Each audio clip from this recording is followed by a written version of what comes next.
Hello student, welcome to scholar YouTube channel. আজকে আমরা নতুন একটা অধ্যায় স্টার্ট করব।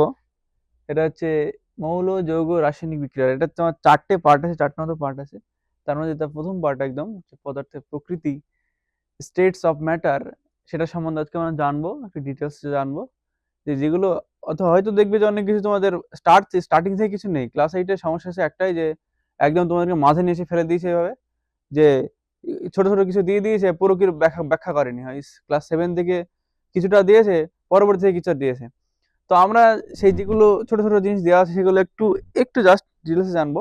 ডিটেলসে মানে এরকম না যে মানে সিলেবাসের বাইরে, যাতে জিনিসগুলো আমরা বুঝতে পারি, যাতে কনসেপ্টটা পুরো ক্লিয়ার হতে পারে, এই ধরনের জিনিসগুলো আজকে জেনে নেবো। আর বাকি যে সিলেবাস আছে সেই অনুযায়ী আমরা এগোবো। চলো পার্ট 1 স্টার্ট করবো আজকে। হ্যাঁ, এই অধ্যায়ের কতগুলো পার্ট, অনেকটা বড় অধ্যায় আছে। হ্যাঁ, আমরা খুব সহজ করে বোঝার চেষ্টা করব, আর একসাথে পড়াশোনা করবো। আর তোমরা একটা কথা বলছি যে ক্লাস স্টার্ট হওয়ার সাথে নিজের বইটা খুলে বসো। আর আরেকটা কথা বলছি যে অন্তত একবার অন্তত আজকে যে ক্লাসে যেটা আলোচনা করবো সেটা রিডিং করে নেবে একবার। যে টেক্সট বুকটা তোমাদের আছে সেটা রিডিং করে নেবে একবার করে, তাহলে বুঝতে তাহলে সুবিধা হবে তোমাদের। ওকে। হ্যাঁ, পদার্থের প্রকৃতি, স্টেটস অফ ম্যাটার, যে পদার্থের কতগুলো প্রকৃতি আছে। পদার্থ কাকে বলে প্রথমে জানতে হবে আমাদের, যে পদার্থ কাকে বলে। যে চ্যাপ্টারে এসে স্টার্ট করে দিলাম যে পদার্থের প্রকৃতি, যে কঠিন তরল গ্যাস তিনটে প্রকৃতি এই পদার্থের অবস্থা আছে। স্টেটস অফ ম্যাটার অবস্থা কটা আছে।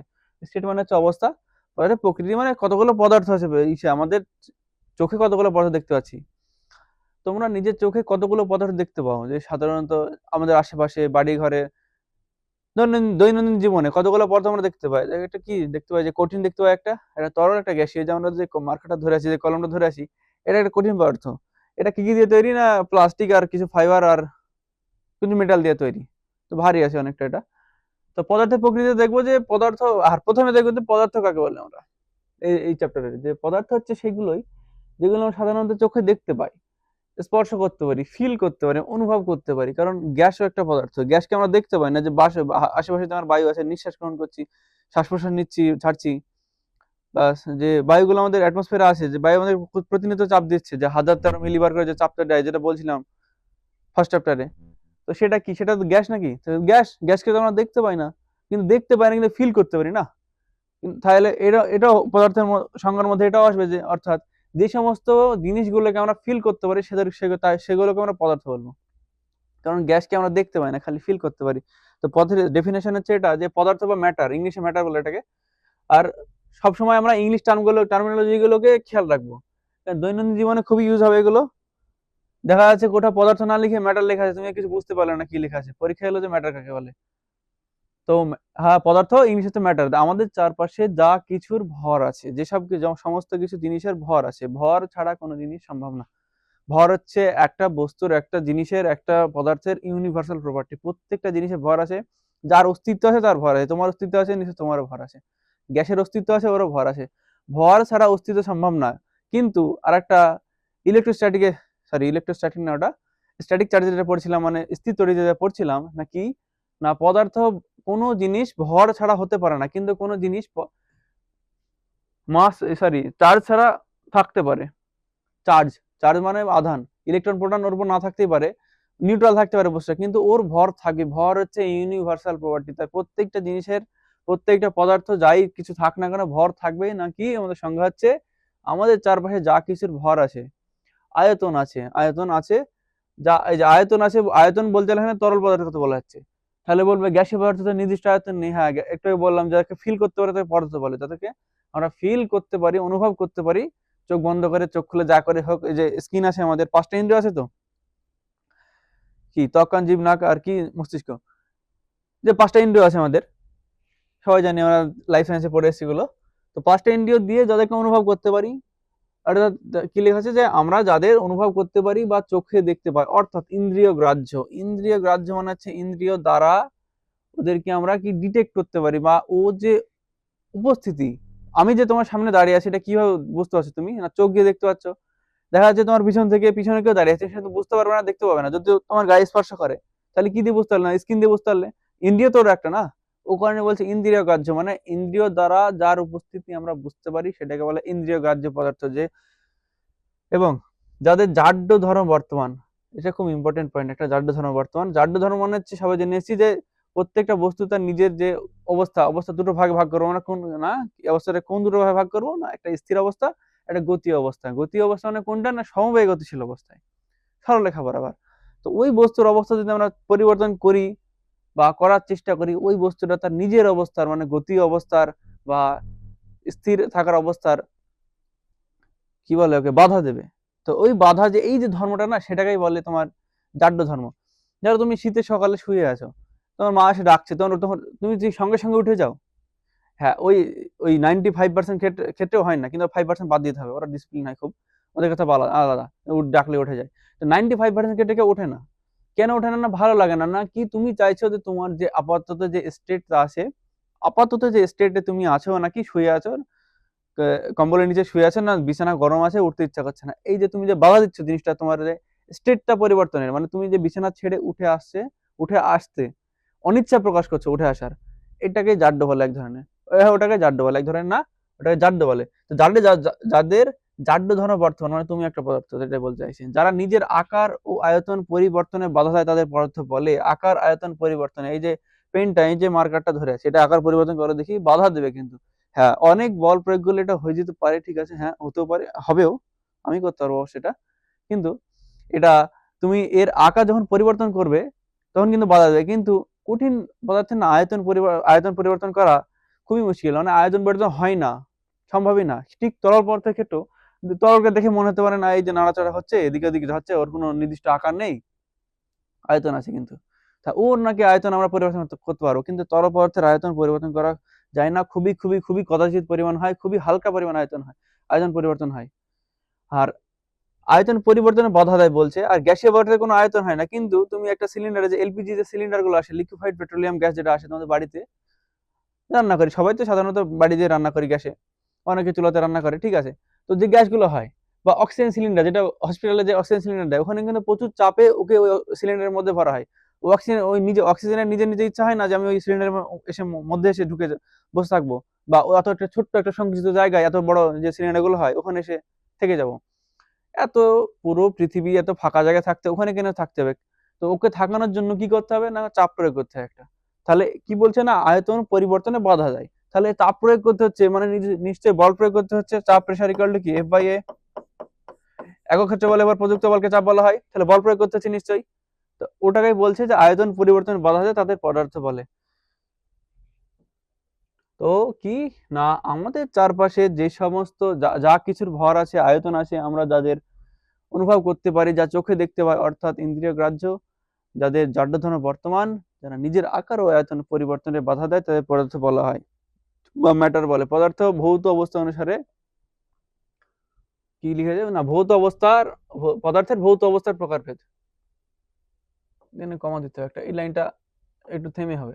মানে এরকম বলছে যে পদার্থের ভৌত অবস্থার প্রকারভেদ, এটা হচ্ছে হেডিং বলতে গেলে।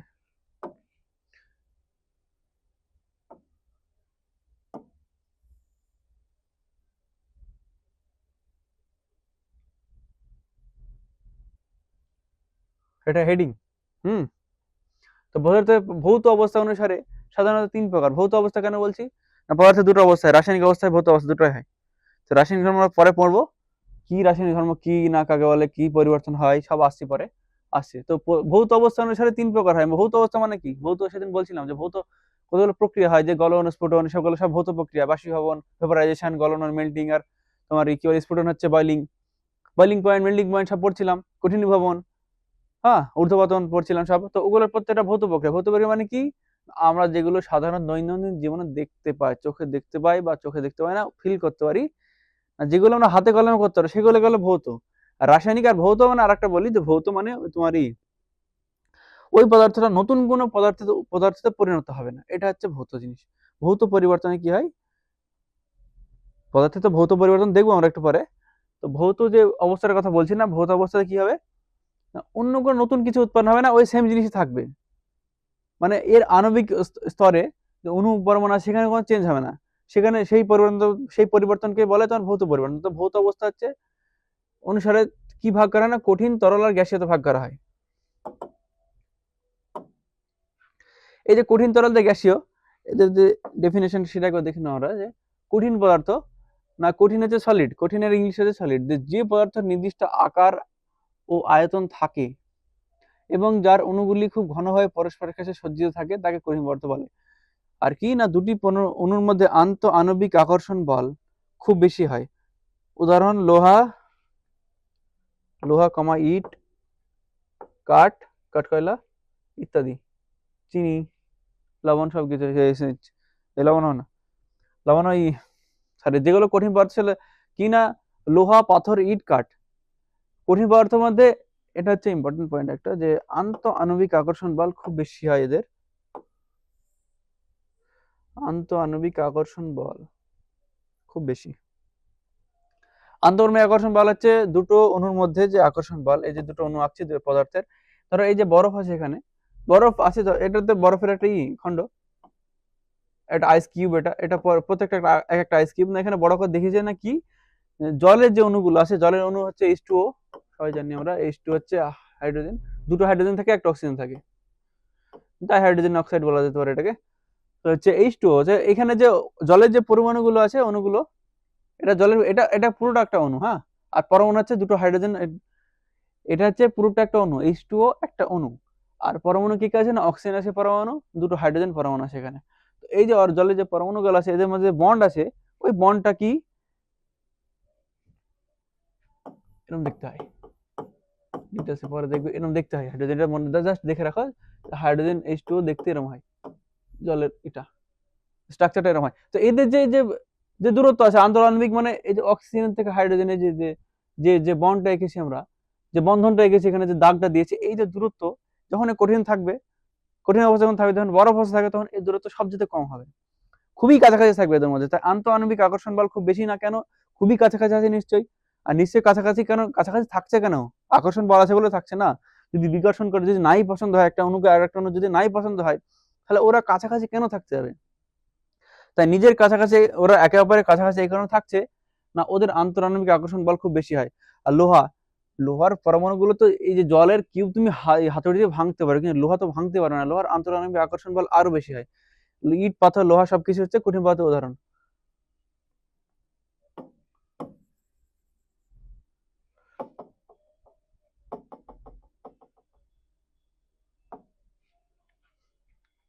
এরপরে আছে তরল পদার্থ, লিকুইড।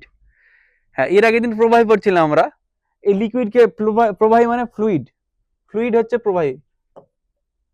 অবশ্যই মনে রাখবো, ফ্লুইড, FLUID, ফ্লুইড মানে হচ্ছে প্রবাহী। প্রবাহী মানে কি, যারা প্রবাহিত হতে পারে, মানে এক জায়গায় রেখে দিলে ওখানে বসে থাকবে না, অবশ্য বদ্ধ জায়গা না, বারবার বলছি, বদ্ধ জায়গায় রেখে দিলে ওখানে থাকবে না, গ্যাসও থাকবে, তরল থাকবে। কিন্তু কঠিন পদার্থ ওই বদ্ধ রাখো আর যেখানে রাখো সেই সেম অবস্থা থাকবে। এটাকে যদি আমি হাতের উপরে এবার রেখে দিলাম, যে মার্কারটা এখানে থাকবে, যদি বাইরে থেকে বল প্রয়োগ না করি, জাড্য ধর্ম আছে তো না, আর পরিবর্তন হতে বাধাও দেবে এভাবে মারলে, কারণ পদার্থ এটা। আর পদার্থের দেখলাম একটু আগে যে জাড্য ধর্ম বর্তমান, এর ভর আছে।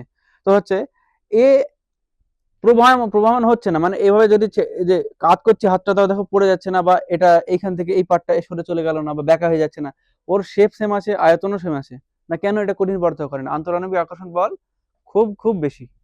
আর তরল পদার্থ আর গ্যাসীয় পদার্থকে বলা হয় ফ্লুইড। ফ্লুইড হচ্ছে কি না, লিকুইড পড়ে, LIQUID, লিকুইড মানে তরল, আর গ্যাস এটা হচ্ছে তোমার ফ্লুইডে পড়ে, মানে যারা প্রবাহিত হতে পারে। এখানে হাতে রাখলে এক ফোঁটা, যদি আমি এতটা, এই যে পেনটা যতটা আয়তন, এতটা জল রাখতে হবে না, এখানে খালি এক ফোঁটা জল রাখবো, একটু কাজ করলে এটা গড়িয়ে চলে যাবে, না কি না প্রবাহিত হতে পারে, এটা ফ্লুইড।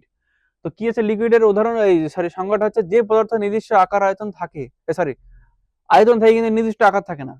পদার্থের নির্দিষ্ট আয়তন থাকে কিন্তু আকার থাকে না। আয়তন থাকে বলেই আমরা বললাম যে ওকে, তরল পদার্থের নির্দিষ্ট আয়তন থাকে বলেই, নির্দিষ্ট, নির্দিষ্ট বা নির্দিষ্ট, নির্দিষ্ট হতে পারে, ঠিক আছে, নির্দিষ্ট মানে ওরই তো, আর একটা নির্দিষ্ট আয়তন থাকে ওর তরলের, ওই কারণে ওর আয়তন অতটা চেঞ্জ করা যায় না, 0.12 এরকম কিছু চেঞ্জ করা যেতে পারে, খুব বেশি চেঞ্জ করা যায় না। তো নির্দিষ্ট আয়তন থাকে কিন্তু নির্দিষ্ট আকার থাকে না, নির্দিষ্ট আয়তন থাকে কিন্তু নির্দিষ্ট আকার থাকে না, সেই ধরনের পদার্থকে তরল পদার্থ বলা হয়। এদের মধ্যে আন্তঃআণবিক আকর্ষণ বল খুবই কম থাকে, খুবই কম, খুবই কম না, মাঝারি থাকে, সরি একটু খেয়াল করবো আমরা, এটা তরল পদার্থ, গ্যাসের ক্ষেত্রে খুবই কম থাকে, একটা তরল পদার্থ, তারপরে মাঝারি থাকে মানে কঠিন, আর গ্যাসের মধ্যে যে আণবিক আকর্ষণ বল কঠিনের তো খুবই বেশি আর তরলের ক্ষেত্রে খুবই কম, এই তরল না গ্যাসের ক্ষেত্রে খুবই কম, তাই তরল পদার্থের মাঝামাঝি হবে। তো কি আছে, তাকে তরল পদার্থ বলে। তরল পদার্থের পাত্রের আকার গ্রহণ করে না। এর একটু আগে বললাম যে এর এই যে দেখো নির্দিষ্ট আকার থাকে না, এর কোনো শেপ থাকে না, কোনো সাইজ থাকে না, কিন্তু আয়তন থাকে। তাই যে পাত্রে রাখবো যতটা রাখবো, কারণ এর আয়তন থাকে বলেই তো 1 লিটার 2 লিটার বলা হয়, কি নাহলে তো ওটা বলা যেত না। তাই যে পাত্রে রাখবো সেই পাত্রে আকার ধারণ করবে। যদি বোতলে রাখো বোতলে আকার ধারণ করবে, বাটিতে রাখলে বাটির আকার ধারণ করবে। দুটি অণুর মধ্যে আন্তরাণবিক আকর্ষণ বল তুলনামূলক কম থাকে, না কার তুলনায় কম থাকে, না আকর্ষণ বল আমি নিচে লিখছি এটা যে অ্যাট্রাকশন ফোর্স,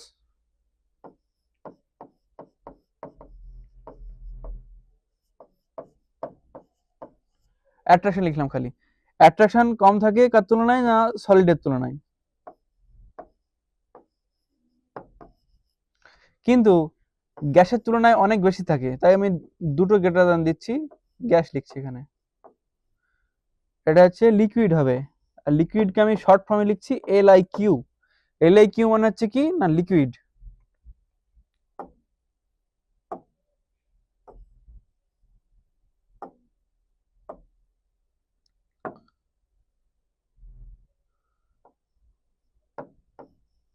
LIQ লিকুইড।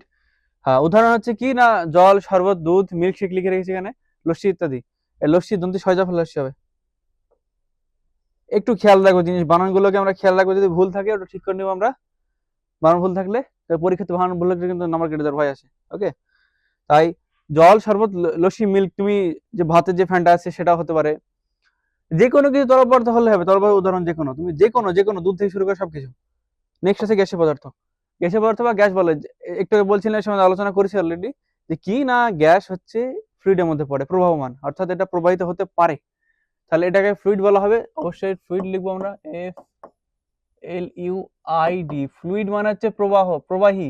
ওকে, ফ্লুইড মানে কিন্তু খালি তরল না, যারা প্রবাহিত হতে পারে। অবশ্যই এটা বারবার বলছি যে খেয়াল রাখবো জিনিসটা, কি না ফ্লুইড মানে খালি তরল না, ফ্লুইড মানে যারা প্রবাহিত হতে পারে তাদেরকে আমরা ফ্লুইড বলি। তো ফ্লুইড মানে গ্যাস তরল দুটোই পড়বে। যে পদার্থের নির্দিষ্ট আকার ও নির্দিষ্ট আয়তন কিছুই নেই, খালি এর ফিল বর্তমান, মানে কি না অনুভব করতে পারবো না, এর সামনে সামনে দেখতে পাবো না, কিছু পাবো না, কারণ বর্ণহীন গ্যাস থাকে। হ্যাঁ, কিন্তু যে সমস্ত গ্যাসের বর্ণ থাকে, অর্থাৎ কালার থাকে, রং থাকে, তাদের ক্ষেত্রে আলাদা, তাদেরকে আমরা চোখে দেখে বুঝতে পারবো। ওদেরকে ফিল না করলেও চোখে দেখে বুঝতে পারবো না আমার সামনে আছে। যেমন NO2, নাইট্রোজেন ডাইঅক্সাইড, NO2। এটা আসে তোমার এই জন্য বিক্রিয়া করে পরবর্তীতে, আর এগুলো সব ডিটেলস আলোচনা করে পরের লেকচারে। এই যে এখানে যে রিয়াকশনটা হবে কি না, নাইট্রিক অক্সাইডকে, NO কে বলা হয় নাইট্রিক অক্সাইড। নাইট্রিক অক্সাইডকে কি করলে, না অক্সিজেন দ্বারা বিক্রিয়া করালে তাহলে কি উৎপন্ন হবে, না NO2 উৎপন্ন হবে। না এখানে ব্যালেন্স করে যাও, 2NO 2NO 2, চারটে চারটে হয়ে গেল। ব্যালেন্স করা অবশ্য পরে শেখাবো, যখন রাসায়নিক বিক্রিয়াতে আসছি তখন এই ব্যালেন্সের ব্যাপারে বলবো। তো এই ক্ষেত্রে যে এই যে গ্যাসটা হয় না, এটা হচ্ছে ব্রাউন কালারের হয়, BROWN। ব্রাউন কালারের মানে কি, বাদামি কালারের হয়, বাদামি বর্ণের। তো একে আমরা না ফিল করে, মানে সামনে আছে না ফিল করে, মানে কি না চোখে দেখে বুঝতে পারবো। চোখে একটা ইন্দ্রিয় অবশ্য, না ইন্দ্রিয় গ্রাহ্য বলেছি পদার্থ। তো এ চোখে দেখে বুঝতে পারবো না কি না ব্রাউন নামে কোনো একটা, ব্রাউন কালারের একটা কোনো গ্যাস বাইরে বেরিয়ে আসছে বা সামনে আছে। সেটা কি, সেটা হতে পারে কি না নাইট্রোজেন ডাইঅক্সাইড, অর্থাৎ NO2। দুটি অণুর মধ্যে আন্তরাণবিক আকর্ষণ বল খুবই কম, নেই বললেই চলে। দুটি যদি অণু হয়, এটা যদি বন্ড ধরি, এটা এদের মধ্যে যে অ্যাট্রাকশন ফোর্স, বিকর্ষণ না, নেই বলে চলে মানে যে বিকর্ষণ এরকম না। আকর্ষণ নেই মানে কি বিকর্ষণ নেই বলে চলে, মানে খুবই কম আকর্ষণ আছে, খুবই খুবই খুবই কম আকর্ষণ আছে। আকর্ষণ আছে বলেই পৃথিবীতে বায়ুমণ্ডল আছে। আর বায়ুমণ্ডল থাকার আরেকটা কারণ হচ্ছে মাধ্যাকর্ষণ শক্তি, ওটা একটা আলাদা বিষয়। তো হচ্ছে এদিকে কি এর মধ্যে আকর্ষণ বল আছে কিন্তু খুবই খুবই কম।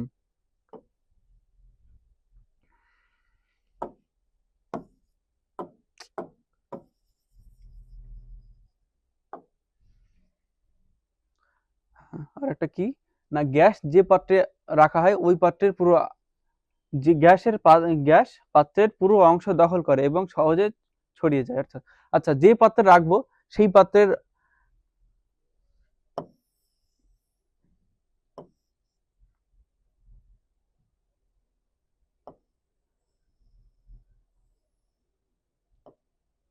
ধরে নাও এটা একটা বোতল, হ্যাঁ, পাত্র। এখানে 1 গ্রাম গ্যাস রাখছি আমি, বেশি না, 1 গ্রাম খালি। ওই 1 গ্রাম গ্যাসে পুরো আয়তন দখল করে নেবে। ও ভাববে, যদি তুমি ভাবছো যে এখানে নিচে পড়ে থাকবে, না এরকম থাকে না, খালি তরল পদার্থ পড়ে থাকে ওটা, আর কঠিন তো থাকবেই। তো গ্যাস কি করবে না, ওর কোনো আয়তন নেই, আকারও নেই, তাই কি করবে, এই পুরো আকারটা ধারণ করে নিবে, প্লাস পুরো আয়তনটা নিয়ে নিবে। ওখানে বলছে যে পুরো অংশ দখল করে থাকে।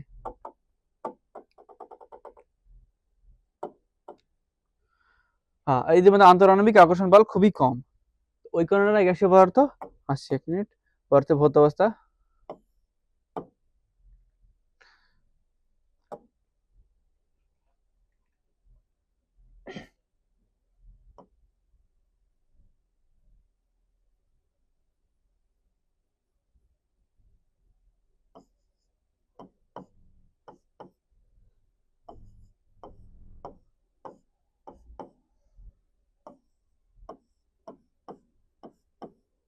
এটা বাস্তব উদাহরণ দিয়ে ধরো।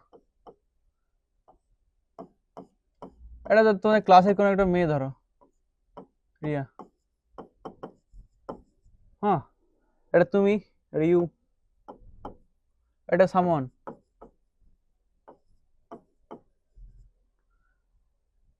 এখানে তোমাদের মধ্যে যেটা, যে কঠিন পদার্থ, যেটা অ্যাট্রাকশন ফোর্সের কথা বলছি, না এখানে যে ধরো তুমি এখানে কি করো, না তুমি ক্লাসে এটা একজন স্টুডেন্ট, তোমাদের স্টুডেন্ট সেই ক্লাসরুমে একটা মেয়ে আছে না, কি নাম দিয়া, ওকে তোমার ভালো লাগে, তুমি ওকে কি লাইক করো ধরো।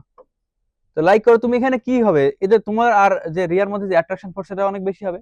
তুমি সবসময় গায়ে গায়ে থাকতে থাকতে চাইবে, ওকে হেল্প করবে, ইত্যাদি ইত্যাদি, আরো অনেক কিছু আছে, যাই হোক। তো তুমি কি করবে না, এখানে যে অ্যাট্রাকশন ফোর্স তৈরি হচ্ছে খুব বেশি হচ্ছে, এটা হচ্ছে কঠিন পদার্থের মধ্যে বলা যেতে পারে, এটা হচ্ছে কি না কঠিন সলিড এসএলআইডি। আর আরেকজন ওকে লাইক করে, তুমি করো আরেকজনে করে, তাহলে তোমার আর ওর মধ্যে কি না বিকর্ষণ বল সৃষ্টি হবে এখানে, তাই তো? বিকর্ষণ বল হবে, বেশি রিপালশন হবে এখানে। রিপালশন হবে মানে কি, ধরে নিচ্ছি যে খুবই কম আকর্ষণ হয়, মানে কি না হাই হ্যালো বলো, যে হ্যাঁ ভাই ভালো আছি, না তুই ভালো আছিস, আমি ভালো আছি, হ্যাঁ, এটা এটা তুমি আলোচনা করো, নাকি অ্যাট্রাকশন ফোর্স খুবই কম। তাহলে তোমার মধ্যে আর আরেকজন যে রিয়াকে লাইক করে, তার মধ্যে যে পদার্থ হচ্ছে সেটা হচ্ছে গ্যাস পদার্থ,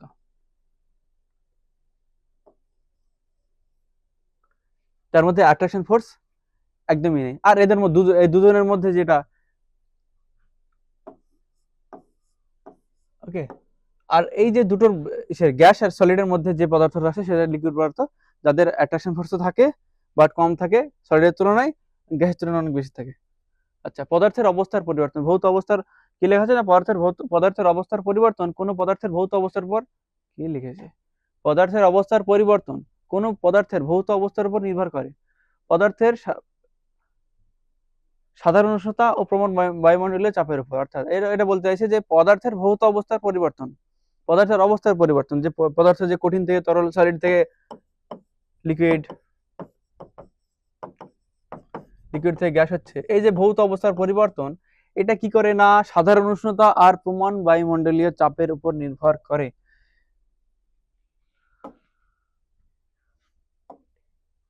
ওকে, তো আমরা কি বলে তাপ চ্যাপ্টারে পড়েছিলাম যে পদার্থের ভৌত অবস্থা কিভাবে পরিবর্তিত হয়। সলিডকে আমরা করছি, তাপ দিচ্ছি, স্টেটস অফ ম্যাটার, এটা দেখি এই যে ছবিটা ভালো করে লক্ষ্য করবো আমরা, কি হচ্ছে এখানে, সলিড আছে, সলিডে কি করলে তাপ দিলে তুমি, এটা সাবলিমেশনটা আপাতত বাদ রাখছি আমি, পরে আসছে সাবলিমেশনে। খালি কি করো না, এই সলিডে তাপ দিচ্ছি আমরা, সলিডে যখন তাপ দেবো, এখানে যখন হিট দেবো আমরা, হিট, এখানে হিট প্রয়োগ করবো সলিডকে, সলিডকে আপাতত কি আছে না বরফ আছে, বা তুমি যে কোনো বরফ ধরতে পারো, লোহা আছে বা তামা, যা ইচ্ছা যা ইচ্ছা, কি কঠিন অবস্থায় আছে, কঠিন অবস্থায় আছে, তাপ দিলাম, মেল্টিং হলো, মেল্টিং মানে কি না গলে গেল, গলে কি হবে, গলে কি তরলে পরিণত হবে, তরলে যখন পরিণত হচ্ছে, লিকুইডে পরিণত হচ্ছে, এটাই না কি, তাপ দিলাম, তো তাপ দিলে কি উষ্ণতা বাড়বে, টেম্পারেচার ইনক্রিজ করবে, ও কারণে বলেছে যে সাধারণ পদার্থের উষ্ণতা, উষ্ণতা ও প্রমাণ বায়ুমণ্ডলীয় চাপের উপর নির্ভর করে, চাপটা আসছি পরে, আপাতত উষ্ণতা বলছি। উষ্ণতা যদি হিট দিই তাহলে উষ্ণতা বাড়বে, তাহলে উষ্ণতা বাড়লে কি হবে না সলিড থেকে লিকুইডে পরিণত হবে, তারপরে আরো উষ্ণতা দিচ্ছি, আমার পছন্দ হয়নি, আমার সহ্য হয়নি, না আমার এখানে মন ভরেনি তাপ দিয়ে, না কি করবো, আরো তাপ দেবো আমি, আরো তাপ দিয়ে কি করবো, লিকুইডে রাখবো না, তার লিকুইডের পরবর্তী স্টেপ কি হচ্ছে গ্যাস, সেটা গ্যাসে পরিণত হবে, ফের যদি হিট দিয়ে এখানে সেটা গ্যাসে পরিণত হবে। আর চাপ, চাপ দিলে এর আগে আমরা আলোচনা করছিলাম তাপ চ্যাপ্টারে, যে দুটো বরফকে যদি আমরা চেপে ধরি তাহলে কিছু ওরা জোড়া লেগে যায়, কেন জোড়া লেগে যায়, কারণ ওদের গলনাঙ্ক কমে যায়। ইসের যে সমস্ত পদার্থের আয়তন, অর্থাৎ যে সমস্ত পদার্থ যদি মেল্টিং করে গলায় তাদের যদি আয়তন বেড়ে যায়, যে সমস্ত কঠিন পদার্থের আয়তন গলনের পরে বেড়ে যায় তাদের উপরে যদি চাপ বাড়ানো হয় তাদের গলনাঙ্ক কমে যায়। আবার বলছি পয়েন্টটা, যে সমস্ত কঠিন পদার্থের গলানোর পরে তাদের আয়তন বেড়ে যায়, তাদের উপরে যদি বেশি চাপ প্রয়োগ করি বা চাপ বাড়ায় তাদের গলনাঙ্ক কমে যায়, ডিক্রিজ হয়, মানে আরো কম টেম্পারেচারে ওরা গলতে শুরু করে। তাই যদি আমরা জলের উপরকে ওটার না বরফ হবে, এটা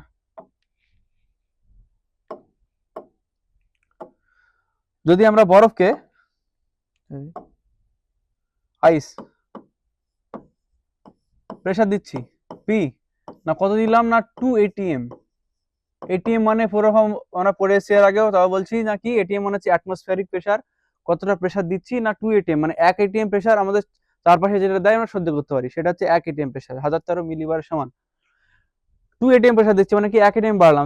যত এই আইসকে যদি 1 atm তাপ বাড়ায় তাহলে এর গলনাঙ্ক কত কমবে না 0.30 হবে এখানে। হ্যাঁ, এটা খেয়াল রাখবে, 0.00007 ডিগ্রি সেন্টিগ্রেড বা সেলসিয়াস কমে যাবে এর গলনাঙ্ক। আর মোমের ক্ষেত্রে এটা কি না, মোমের ক্ষেত্রে ওয়াক্সের ক্ষেত্রে বেড়ে যায়, কারণ যদি ওয়াক্সকে গলায়, যদি মোমকে গলায় তাহলে ওর আয়তন বেড়ে যায়, কিন্তু কঠিনে পরিণত করলে ওর আয়তন কমে যায়।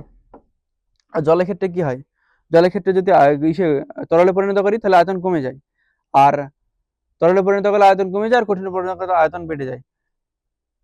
তাই জলের ক্ষেত্রে কি না আয়তন কি বলে গণনা কমে যাবে, কারণ গণনা এই কারণে কমছে, কারণ একটাই বললাম যে যে কোনো পদার্থের ক্ষেত্রে যদি কঠিন থেকে তরলে পরিণত করলে যাদের আয়তন কমে যায় তাদের গলনাঙ্ক কমে যায়, আর যাদের কঠিন থেকে তরলে পরিণত করার সময় আয়তন বেড়ে যায় তাদের গলনাঙ্ক বেড়ে যায় যদি চাপ বাড়ে তার উপরে। তো অক্সিজেনের ক্ষেত্রে কত হবে, মানে মোমের ক্ষেত্রে 0.04 ডিগ্রি সেন্টিগ্রেড ইনক্রিজ করবে।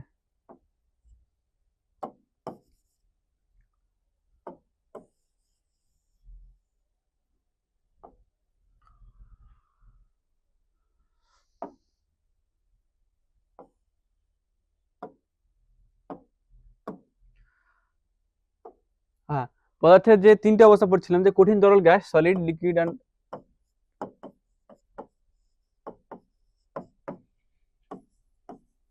এছাড়াও আরেকটা স্টেট হয় প্লাজমা স্টেট বলে, যেটাকে প্লাজমা। আরেকটা হয় বিইসি, এটা খুবই প্রচলিত নেম একটা, বিইসি মানে হচ্ছে নাকি না বোস আইনস্টাইন কন্ডেন স্টেট। এই যে বিইসি এটা ফুল ফর্ম হচ্ছে নাকি বোস আইনস্টাইন কন্ডেন স্টেট। এটা কখন দেখা যাবে না, খুবই খুবই খুবই কম টেম্পারেচার দেখা যাবে। কখন দেখা যাবে, যখন পরম উষ্ণতা বলে, যেটাকে অ্যাকচুয়াল জিরো উষ্ণতা বলেন না, কত মাইনাস 273.15 ডিগ্রি সেন্টিগ্রেড। এটাকেই আর একটা বলা হয় কি অন কেলভিন। এই টেম্পারেচার যখন নিয়ে যাব তখন এই পদার্থের আর একটা স্টেট আসে। পদার্থের যদি বলতে চাই, বিজ্ঞানী যেটা আবিষ্কার করেছে আপাতত না, পাঁচটা অবস্থা আবিষ্কার করেছে, 5টা স্টেট আবিষ্কার করেছে বিজ্ঞানীরা। তার মধ্যে 3টে জানি আমরা, কঠিন, তরল, গ্যাসীয়, আর একটা হচ্ছে প্লাজমা, আর একটা হচ্ছে BEC, Bose Einstein condense state. এটা কখন দেখা যাবে না, অনকেতে। অনকে মানে কি অন কেলভিন, কখন না মাইনাস 273.15 ডিগ্রি সেন্টিগ্রেড। এটা বাস্তবে পসিবল হয় না, এটা একটা পরম শূন্য উষ্ণতা, খালি কল্পনাতে আছে, বাস্তবে পসিবল হয় না এটা।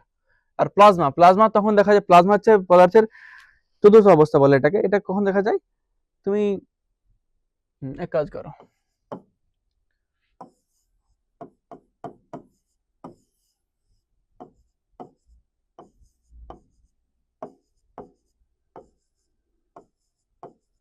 পরমাণুর বাইরে ইলেকট্রন আছে আর বাইরে ভিতরে আছে নিউক্লিয়াস। তো এত টেম্পারেচার দিলাম পদার্থটাকে, কঠিন থেকে তরলে পরিণত হয়। তারপর আরো টেম্পারেচার দিলাম, হিট দিচ্ছি, টেম্পারেচার দিচ্ছি না, হিট দিচ্ছি ওখানে। এই টেম্পারেচার দেওয়া হয় না, টেম্পারেচার খালি বাড়ে, হিট দিচ্ছি। প্রথমে হিট দিলাম তরল থেকে, কঠিন থেকে, মানে কঠিন থেকে কি হলো তরলে পরিণত হলো। তারপরে হিট দিলাম কঠিন, তারপরে তরল থেকে গ্যাসে পরিণত হলো। তারপরে গ্যাসে পরিণত করার পরে আমার শান্তি হয়নি, আরো হিট দিচ্ছে। তারপরে কি হবে, একদম লাস্ট পজিশনে গিয়ে কি হবে, এর যে ইলেকট্রন আছে, তো এই যে আকর্ষণ বল আছে, এতটা এনার্জি দিয়েছে ইলেকট্রনকে, ইলেকট্রন গুলো এখান থেকে বেরিয়ে যাবে। তার ফলে কি হবে না, অণুটা এই যে পরমাণুটা বা অণুটা আছে সেটা আয়নিত হয়ে যাবে। ধরো হাইড্রোজেন ধরি, এটাকে আমি হাইড্রোজেন ধরছি, H2, এটার গ্যাসের অণু, এটা অণু মলিকিউল। এটা যদি পরমাণুতে পরিণত করে না, দুটো হাইড্রোজেন আছে, মানে একটা হাইড্রোজেন একটা হাইড্রোজেন।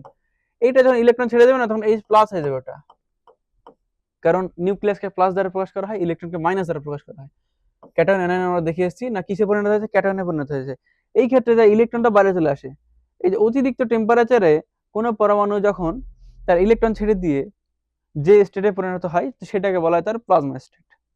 অতিরিক্ত টেম্পারেচার হয় এটা, সূর্যতে যেমন দেখা যাচ্ছে, সূর্যের যে পরবর্তী চ্যাপ্টারে যখন পদার্থের গঠন পড়বো, তখন এটা ডিটেলসে আছে যে প্লাজমা স্টেট ব্যাপারে, সূর্যতে কি হয় আছে ওখানে। তো এর প্লাজমা হয় এখানে।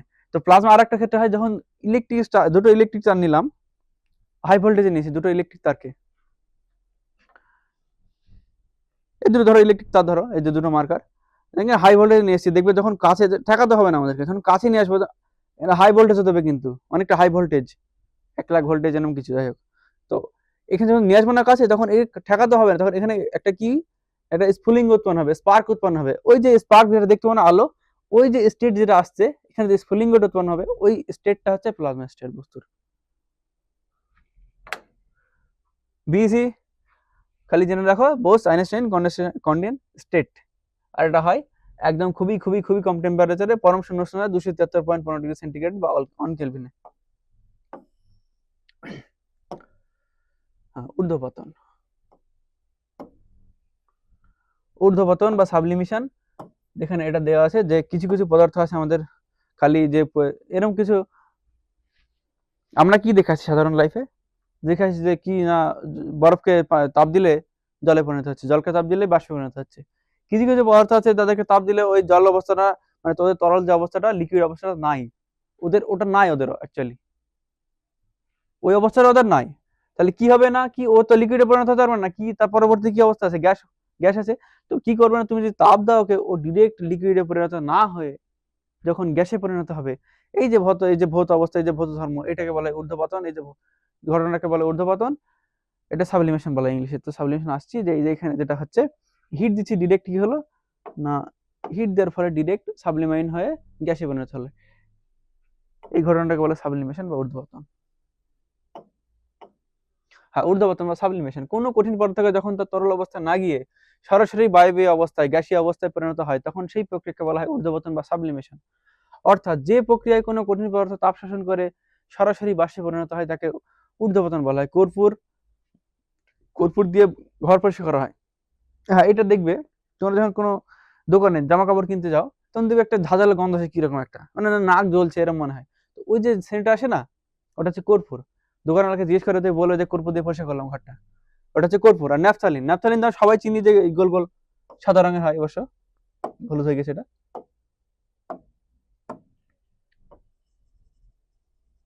সবাই চিনি আমরা। এটা হয়, এটা একটা মিষ্টি সেন্ট যুক্ত।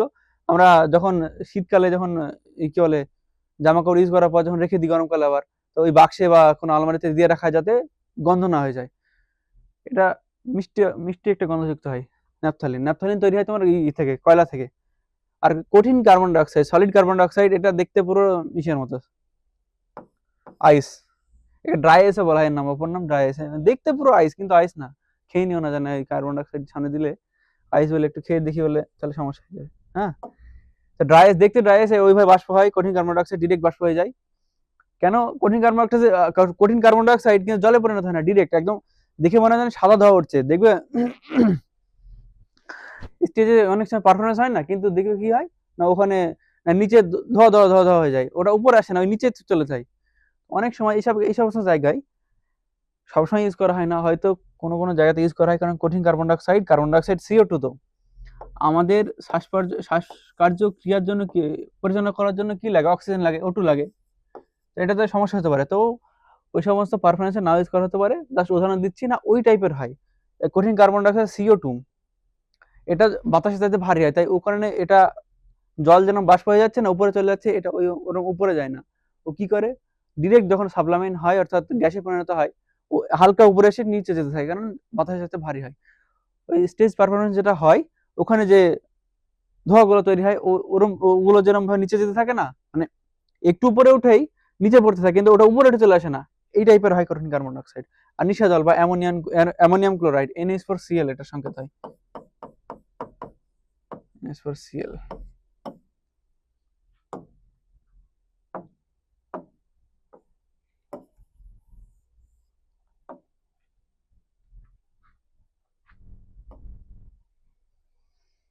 হ্যাঁ, এটা একটু হ্যাঁ, যারা তাপ চ্যাপ্টার ভালো করে পড়েছে তারা জানবে জিনিসটা কি, জানে গলনের লিন তাপ, melting, latent heat of fusion বা মেল্টিং, কি একক ভারে কোনো কঠিন পদার্থকে একক ভারে তরলে পরিণত করতে যে তাপের প্রয়োজন হয় তাকে গলনের লিন তাপ বলা হয়। আর বাষ্পীভবনের লিন তাপ একক ভারে কোনো পদার্থকে একক ভারে বাষ্পে পরিণত করতে যে তাপের প্রয়োজন হয় তাকে বাষ্পীভবনের লিন তাপ বলে। তো বাষ্পীভবনের লিন তাপ হচ্ছে কি না, লিন তাপ ওর কাজ হচ্ছে যে পদার্থের মধ্যে একটু আগে দেখাচ্ছিলাম যে বন্ড থাকে পদার্থের অণুর মধ্যে, দুটো অণু ধরছে এটা, হ্যাঁ,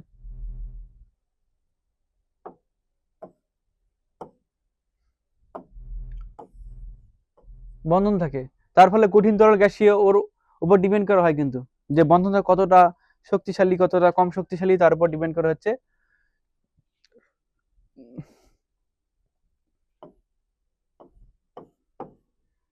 যাই হোক, এটা ধরো ফায়ার, আগুন দিচ্ছে এখানে নিচে, হিট দিচ্ছে, তার মানে হিট দিচ্ছে এখানে। তো ওই যে ল্যাটেন্ট হিট যেটা, তা ওর কাজ হচ্ছে কি না, আমরা দেখেছি এর আগেও যে টেম্পারেচার, সরি, থার্মোমিটার যদি লাগায় ওখানে, যেটা কি না টেম্পারেচার মাপা হয়, থার্মোমিটার লাগালে ওর কিন্তু পার্ট কিন্তু পরিবর্তন হয় না, যেখানে তো ইটার ওর পার্ট থাকে, ধরো একে ছিল একই থেকে যাবে, কোনো নো চেঞ্জ, কোনো চেঞ্জ হয় না। কেন হয় না? ওটা ল্যাটেন্ট হিট হচ্ছে না, অবস্থার পরিবর্তন হচ্ছে। তো হিটটা যায় কোথায়? হিট তো দিচ্ছি, যাচ্ছে কোথায় ওটা? তো হিটটা এইখানে যাচ্ছে যে এদের মধ্যে অনুমতি যে বন্ডটা আছে না, এই বন্ডটাকে ব্রেক করতে সাহায্য করে বা দুর্বল করে দিতে সাহায্য করে। ল্যাটেন্ট হিট কি করে গিয়ে, লিন তাপ কি করে, ওই যে বন্ড থাকে ওই বন্ডটাকে দুর্বল করে দেয়। তো কঠিন পদার্থের ক্ষেত্রে প্রচুর শক্তিশালী বন্ড থাকে, ওটাকে হালকা দুর্বল করলে কি না তরলে পরিণত হবে, আরো বেশি দুর্বল করে দিলে কি হবে না গ্যাসে পরিণত হবে। খুবই যখন এই যে দুটো বন্ডে, দুটো অণুর মধ্যে যে অ্যাট্রাকশন ফোর্স আছে, বন্ডের ক্ষমতা, বন্ডের বন্ধনের যখন ক্ষমতা যখন খুবই কমে যায় তখন সেটা গ্যাসে পরিণত হবে। আর যখন কম থাকবে বন্ডটা, সে মানে ওদের বন্ধন শক্তি যখন কম থাকবে সেটা কি হয় না তরলে পরিণত হয়। তো ল্যাটেন্ট হিট কি করে, লিন তাপ না পদার্থের দুটো অণুর মধ্যে যে বন্ড অর্থাৎ আন্তঃআণবিক যে আকর্ষণ বল সেটা গিয়ে কমে যায়। এটাই কাজ হচ্ছে লিন তাপের। ওই কারণে থার্মোমিটারের পার্ট নো চেঞ্জ, কোনো চেঞ্জ হয় না। এখানে একটা পরীক্ষা দেওয়া আছে বই, আমাদের দেখে নেবো, ছবিটা দেওয়া আছে বইয়ে। হ্যাঁ, প্রথমে বলেছে বই খুলে বসতে, কিন্তু বই খুলে বসা খুবই ইম্পর্টেন্ট, জরুরি খবর, মানে কিছু বুঝতে পারবে না। পরীক্ষায় দেখা যাবে, এখানে পরীক্ষা করেছি, কি পরীক্ষা করছে না, নিচ থেকে হিট দিচ্ছে, আমি হিট লিখে দিচ্ছি, হ্যাঁ, আগুন দিচ্ছি প্রত্যেকটাতে, বা যা ইচ্ছা, বুনসেন বার্নার, এই যে নিচে দেওয়া আছে বুনসেন বার্নার, গ্যাসে রেখে তুমি গ্যাসে পাত্র রেখে দিয়েছো, বা যেখানে ইচ্ছা যেখানে নিচ থেকে হিট দেওয়া যাবে এরকম কোনো জায়গায় রেখে দিয়েছো। ওই লিন তাপটা এই কারণে বললাম, কারণ এখানে লিন তাপের একটু কনসেপ্ট আছে, যারা পড়েনি তারা ডিটেলসে দেখে আসবে অবশ্যই, চ্যাপ্টারে পড়ানো হয়েছে ডিটেলসে সবকিছু, স্ফুটন গলন সবকিছু, মেল্টিং পয়েন্ট সবকিছু পড়ানো হয়েছে ওখানে। খালি একটা রেখাচিত্র করে দেখা দেবো আমি এখানে যে কি হয় জিনিসটা, দেখাচ্ছি, এটা আগে দেখে নিই জিনিসটা, এই পরীক্ষাটা দেখে নিই একবার। কি করা হয়েছে না, থার্মোমিটার নিয়ে এসছো বাড়িতে, তোমাকে নিয়ে এসছে জাস্ট পরীক্ষা দেখে নাও, তুমি কি করেছো না, থার্মোমিটার নিয়ে এসছি এখানে বাড়িতে, তারপরে কি করেছি না, এক যে কি এটা বাটি বা তোমার যে পাত্র ভর্তি কি করলাম না, বরফ নিলাম, বরফ নিয়ে কি করেছি, ওর উপর ইয়ে লাগিয়েছি, থার্মোমিটারটা রেখে দিয়েছি, আর নিচ থেকে হিট দিচ্ছি, কন্টিনিউ হিট দিচ্ছি, আস্তে হিট দিচ্ছি। হিট দেওয়ার ফলে কি হচ্ছে, টেম্পারেচার বাড়ছে নিশ্চয়ই, টেম্পারেচার বাড়ছে না কারণ, সরি, ইসের টেম্পারেচার, বরফের টেম্পারেচার বাড়বে না কারণ একটু দেখলাম যে কি, এখানে যে হিটটা আসছে সেটা ল্যাটেন্ট হিটে পরিণত হচ্ছে, অর্থাৎ লিন তাপে পরিণত হচ্ছে না, কি হচ্ছে, যে কঠিনের যে বন্ড গুলো ছিল, দুটো অণুর মধ্যে যে বন্ড ছিল, অণুর মধ্যে যে বন্ড যে বন্ধন, সেটাকে ওই যে বন্ধন যে শক্তি যে অ্যাট্রাকশন ফোর্স সেটাকে কমানোর কাজ করছে কোনটা, যে হিট যেটা দিচ্ছি আপাতত, যে ল্যাটেন্ট হিট যেটা যাচ্ছে, ল্যাটেন্ট হিট রূপে যাচ্ছে, লিন তাপ রূপে যাচ্ছে, সেটা কি করছে, যে বন্ডের যে শক্তি সেটাকে কমাচ্ছে। তো কি হবে, এখানে কোনো টেম্পারেচারে অর্থাৎ 0°C থাকবে টেম্পারেচার, ইসের থার্মোমিটার পার্ট, থার্মোমিটার যে মান যেটা যে কাঁটাটা সেটা থাকবে 0°তেই, কোনো চেঞ্জ হবে না, নো চেঞ্জ হবে। কেন, এখানে অবস্থার পরিবর্তন হচ্ছে, অর্থাৎ বন্ডের শক্তি কমছে। তার পরবর্তীতে কি হলো, সেটা দেখা যাচ্ছে যে পরীক্ষায় দেখা যায় যতক্ষণ না সমস্ত বরফ অর্থাৎ কঠিন গলে, অর্থাৎ কি লিখেছে, কঠিন গলে অর্থাৎ তরলে পরিণত হয় ততক্ষণ তাপমাত্রার কোনো পরিবর্তন হয় না। তারপরে যেই এটা পুরোটা তরলে পরিণত হয়ে যাবে, যেই পুরোটা তরলে পরিণত হয়ে যাবে সঙ্গে সঙ্গে উষ্ণতা বাড়তে থাকবে। দেখবে কি এমন হলো যে উষ্ণতা বাড়তে থাকছে, না অবস্থার পরিবর্তন কমপ্লিট হয়ে গেছে। বন্ড যতটা কি বলে কমানোর, বন্ধন শক্তি যতটা কমানোর কমিয়ে দিয়েছে, অ্যাট্রাকশন ফোর্স ততটা কমানোর কমিয়ে দিয়েছে। তারপরে কি করলো না, জল নিজের স্টেট পরিবর্তন করে তরলে পরিণত হয়ে গেল, বরফ থেকে জলে পরিণত হয়ে গেল। ফের কন্টিনিউ হিট দিচ্ছি, কোনো এক সময় 20 ডিগ্রি সেন্টিগ্রেড হয়েছে সেটা দেখি যেখানে। তারপরে হিট বাড়াতে বাড়াতে আমার তখন সহ্য হয়নি, আমি আরো বাড়াচ্ছি আরো হিট দিতে হবে ওকে। তারপরে হিট দিয়ে কি হলো না, স্ফুটিত হতে শুরু করলো। আর স্ফুটন আর বাষ্পীভবনের মধ্যে পার্থক্য একটাই, স্ফুটন বাষ্পীভবন হচ্ছে তোমার খালি সারফেস এরিয়ার উপরে হয়, যে এরিয়া আমার যদি হাত ধরি এই পুরো হাতের খালি এরিয়ার উপরেই হবে, খালি এরিয়াতে হবে, নিচে হবে না। আর স্ফুটন পুরো পুরো যতটা হাত আর জায়গা আছে বা এই যে পুরো পাত্রটা আছে পুরো পুরো পার্টটাতে স্ফুটন হবে। এটা হচ্ছে বাষ্পীভবন আর বয়লিং এর পার্থক্য। আর বয়লিং এর ফলে বাষ্পীভবন খুব তাড়াতাড়ি হয়, জল তাড়াতাড়ি বাষ্পীভবন হয়, আর বাষ্পীভবন একটা ধীর প্রক্রিয়া। তো কি হবে, আস্তে আস্তে জলটা ফুটতে থাকবে। তো যখন ফুটতে থাকবে তখন কি জলটা বাষ্প হতে থাকবে, ওর উপর থেকে পুরো পাট থেকে জলটা বাষ্প হতে থাকে। তাহলে বাষ্প হতে থাকলে কি হবে না, কমতে থাকবে না, কি দেখা যাচ্ছে না কি না, উষ্ণতা বাড়াতে বাড়াতে একসময় তরলের সমস্ত অংশ স্ফুটন শুরু হয়, যেটা বলছিলাম স্ফুটন শুরু হয়। তারপরে স্ফুটন শুরু যখন হচ্ছে তখন বাষ্পে পরিণত হচ্ছে, তখন যখন হ্যাঁ ওই সেম অবস্থা হবে। এখানে যে কি হলো, যখন হিট দিচ্ছিলাম তরলে পরিণত হচ্ছিল কিন্তু কোনো পাঠের চেঞ্জ হচ্ছিল না, ওখানেও সেম হবে। যতক্ষণ তরল ফুটে বাষ্পে পরিণত হতে থাকে, যতক্ষণ বাষ্প বেরোতে থাকবে ওখান থেকে, কোনো টেম্পারেচার চেঞ্জ হবে না, না কি না 100 ডিগ্রি সেন্টিগ্রেডে থাকবে। কারণ 100 ডিগ্রি সেন্টিগ্রেডে জানি কি হয় না, তরলে স্ফুটন শুরু হয়, আর স্ফুটনাঙ্ক বলা হয় 100 ডিগ্রি সেন্টিগ্রেডকে তরলে স্ফুটনাঙ্ক বলা হয়। স্ফুটনাঙ্ক, গলনাঙ্ক এগুলো সব স্থির উষ্ণতা, স্থির একটা নির্দিষ্ট উষ্ণতা আর নির্দিষ্ট চাপের লেখা হয়, কারণ চাপের প্রভাবে গলনাঙ্ক ও স্ফুটনাঙ্ক কিন্তু চেঞ্জ হয়, পরিবর্তিত হয়ে থাকে। তাই চাপটা অবশ্যই স্ফুটনাঙ্ক আর গলনাঙ্ক লেখার সময় আমরা যে এই কথাটা লিখে দেব যে স্থির চাপে, নির্দিষ্ট চাপে, যা ইচ্ছা লিখতে পারো, কিন্তু চাপটা সেম রাখতে হয় বা সমান চাপে, ওকে চাপ বাড়ানো কমানো যাবে না। তো যতক্ষণ না সমস্ত তরল ফুটে বাষ্পে পরিণত হচ্ছে ততক্ষণ ওই তরলের তাপমাত্রার কোনো পরিবর্তন হয় না। তারপরে যখন পুরো তরল যখন ফুটে বাষ্পে পরিণত হয়ে যায় তখন তাপমাত্রা পরিবর্তন হতে শুরু করবে। তাহলে কি আছে না, গলনাঙ্ক স্ফুটনের সঙ্গে চাপের সম্পর্ক। আচ্ছা, হ্যাঁ এটা একবার পড়ে না জাস্ট, যে গলনাঙ্ক ও স্ফুটনাঙ্কের সাথে চাপের সম্পর্ক।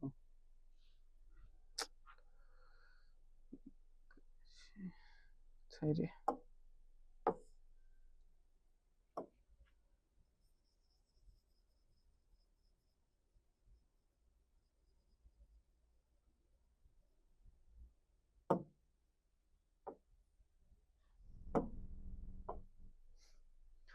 গলনাঙ্ক স্ফুটনাঙ্কের সাথে চাপের সম্পর্ক। কোন তরলের উপস্থিত চাপ পরিবর্তিত হলে তরলের স্ফুটনাঙ্ক পরিবর্তিত হয়। যেটা বলছিলাম, স্ফুটনাঙ্ক স্থির চাপে লিখতে হবে, নাহলে যদি চাপ কমাই তাহলে কমে যাবে, যদি বাড়াই, চাপ যদি বাড়ায় তাহলে স্ফুটনাঙ্ক বেড়ে যাবে। তাহলে 100 ডিগ্রিতে ফুটবে না তরল, আর জল, তরল না সরি জল হবে এটা। 100 ডিগ্রিতে ফুটবে না যদি চাপ বাড়ায়, আর যদি চাপ কমায় তাহলে 100 ডিগ্রি আগেই ফুটে যেতে পারে, 50 ডিগ্রি হতে পারে, 20 ডিগ্রি হতে পারে বা 0 ডিগ্রি হতে পারে। যদি কারণ যদি জলকে যদি বাড়িয়ে নিয়ে যায় মহাশূন্যতে, 0 ডিগ্রি সেন্টিগ্রেড তরল সঙ্গে সঙ্গে সরি তরল না জল সঙ্গে সঙ্গে ফুটে বাষ্পে পরিণত হয়ে যাবে, কারণ চাপ সেখানে জিরো মহাশূন্যে। ওকে, তো 2 নম্বর, নির্দিষ্ট চাপে বিশুদ্ধ কঠিনের যেমন নির্দিষ্ট গলনাঙ্ক থাকে, তেমনি বিশুদ্ধ তরলের নির্দিষ্ট স্ফুটনাঙ্ক থাকে। নির্দিষ্ট চাপে, হ্যাঁ ওই যে এখন যেটা বললাম, এক্সপ্লেন করলাম, চাপ নির্দিষ্ট রাখতে হবে, চাপ চেঞ্জ করলে সব চেঞ্জ হয়ে যাবে। যে সমস্ত পদার্থ তরল থেকে কঠিনে পরিণত হয়, যে সমস্ত পদার্থ তরল থেকে কঠিনে পরিণত হলে আয়তন বেড়ে যায়, তরল থেকে কঠিনে পরিণত হলে আয়তন বেড়ে যায়, সেই সমস্ত পদার্থের বা এইসব পদার্থের ক্ষেত্রে চাপ বাড়ালে গলনাঙ্ক কমে যায়, যেমন জল, ঢালাই, লোহা। অবশ্যই এই পয়েন্টটা খেয়াল রাখবে, এটা পরীক্ষা আসতে পারে, এমসিকিউ হিসেবে আসতে পারে। উদাহরণ হয়তো দিয়ে দিল, এটা যে বললো যে কোন কোন পদার্থের হয়, জল, ঢালাই, লোহা, এটা মনে রাখতে আমাদেরকে। 0.0007 ডিগ্রি করে কমে যায় গলনাঙ্ক।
হুম।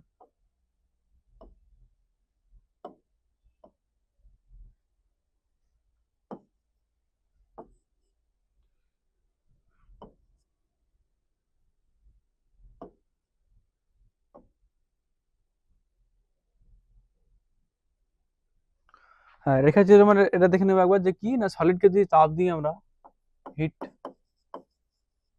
লিকুইডে পরিণত হবে, লিকুইডকে ফের তাপ দিলে গ্যাসে পরিণত হবে। এই প্রসেসটাকে বলা হয় মেল্টিং।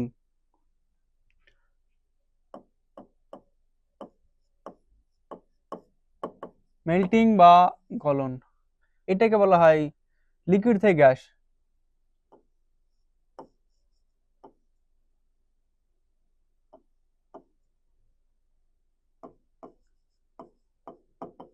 বয়লিং,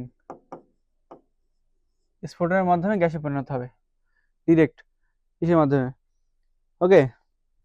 আর ডিরেক্ট যখন গ্যাস যখন ইসে কি বলে সলিডে পরিণত সেটাকে ঘনীভবন বলে। আর সলিড থেকে যখন গ্যাসে পরিণত হয় সেটাকে বলে কি ঊর্ধ্বপতন।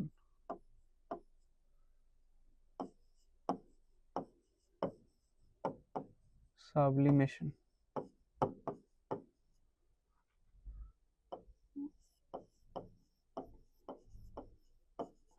কনডেনসেশন। যাই হোক, জিনিসটা আমরা খেয়াল করবো, এখানে বানানো ভুল থাকতে পারে কয়েকটা, ঠিক করে নেবো জিনিসটা, ওকে। না কনডেনসেশন মানে কি না ঘনীভবন, কনডেনসেশন মানে ঘনীভবন। গ্যাস পদার্থ যখন কঠিন ডিরেক্ট যখন সলিডে পরিণত হয়, সরি অবক্ষেপণ হবে এটা।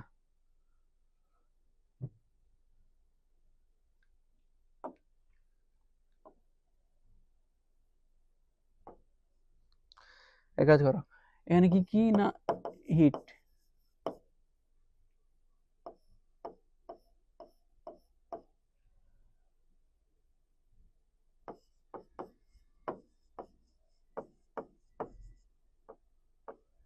হিট রিমুভ হচ্ছে। এগুলো কোন ক্ষেত্রে হবে না, এটা হচ্ছে তোমার নিশাদল কর্পূর ন্যাপথলিন ক্ষেত্রে কি হবে না গ্যাস ডিরেক্ট হিট রিমুভের মাধ্যমে অবক্ষেপণের মাধ্যমে কি হবে না সলিডে পরিণত হবে। আর ঠিক সলিডের মধ্যে সাবলিমেশনের মধ্যে মাধ্যমে হবে কি না সলিড থেকে ডিরেক্ট গ্যাসে পরিণত হবে। কর্পূর কি ছিল, কর্পূর ন্যাপথলিন আর নিশাদল অ্যামোনিয়াম ক্লোরাইড বা কঠিন কার্বন ডাই অক্সাইড লিকুইড থেকে গ্যাসে পরিণত হওয়ার সময় বয়েলিং হবে, সলিড থেকে লিকুইডে পরিণত হবে মেল্টিং হবে হিট গ্রহণের মাধ্যমে। আর এটাও হিট গ্রহণের মাধ্যমে মাধ্যমে হবে। এখানে হিট রিমুভ হচ্ছে, এক্ষেত্রে হিট রিমুভ হচ্ছে না হিট রিমুভ, রিমুভ মানে কি না হিট ছেড়ে দিচ্ছে।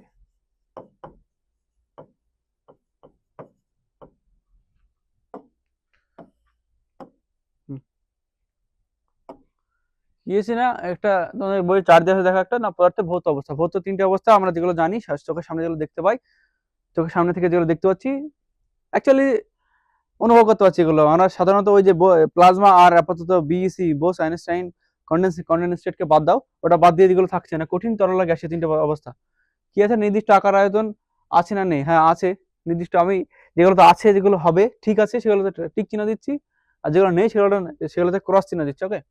নির্দিষ্ট আকার আছে, আকার নেই, তরলের কোনো আকার নেই, গ্যাসের কোনো আকার নেই। নির্দিষ্ট আয়তন আছে, আছে তরলে আছে গ্যাসের নেই। তারপরে কি আছে, তারপরে আছে প্রবাহিত হতে পারে না, পারে না না, খালি দুজন প্রবাহিত হতে পারে না, কারা না ফ্লুইড প্রবাহিত হতে পারে, ফ্লুইড কারা লিকুইড আর গ্যাস, অর্থাৎ অবশ্যই তাহলে লিকুইড প্রবাহিত হতে পারে, তরল প্রবাহিত হতে পারে, গ্যাস প্রবাহিত হতে পারে। স্থির চাপ প্রয়োগ করলে আয়তনে পরিবর্তন হয়, কম হয়, প্রায় হয় না। কঠিন পদার্থে কোনো আয়তন পরিবর্তন হয় না, এর ক্ষেত্রে তরলের ক্ষেত্রে কম হয়, খুবই খুবই খুবই কম হয়, হয় না বললেই চলে, কেন লিখছি কম হয়, এটা টেকনিক্যালি ঠিক কথা, কম হয় খুবই কম হয় এর ক্ষেত্রে। হ্যাঁ এটা হ্যাঁ হবে, তুমি যত ইচ্ছা পরিবর্তন করে চাপ প্রয়োগ করে এক্ষেত্রে গ্যাসকে, তো আয়তন পরিবর্তন হয়। স্থির চাপে তাপ প্রয়োগ করলে কি ঘটে, চাপে তাপ প্রয়োগ করলে এটা তোমার কঠিন পদার্থ লেখা যাবে না, কঠিন পদার্থ গলে তরলে পরিণত হয়, তরল পদার্থ গলে তরল পদার্থ বাষ্পে স্ফুটিত হয়ে গ্যাসে পরিণত হয়। আর গ্যাসকে আরো যদি তাপ প্রয়োগ করি স্থির চাপে, তাহলে সেটা প্লাজমা স্টেটে পরিণত হবে। আমরা একটু দেখে নিলাম যে প্লাজমা স্টেট না কোথায় হয় না সূর্যে হয়। দুটো তারের মধ্যে যখন অতিরিক্ত ভোল্টেজ ক্রিয়েট হয়ে যায়, 3 লাখ 4 লাখ ভোল্টেজ যখন ক্রিয়েট হয়ে যায় বা 1 লাখ ক্রিয়েট হয়ে যায় ভোল্টেজ, দুটো তারের মধ্যে যখন 1 লাখ ভোল্টেজ ভোল্টেজ চলে আসে, মানে এর ডিফারেন্স, মানে দুটো তারের মধ্যে ভোল্টেজ পার্থক্য যদি 1 লাখ হয়ে যায় বা তারও বেশি হয়ে যায়, তখন যে স্পার্ক তৈরি হয়, ওখানে যে স্ফুলিঙ্গ তৈরি হয়, তড়িৎ স্ফুলিঙ্গ,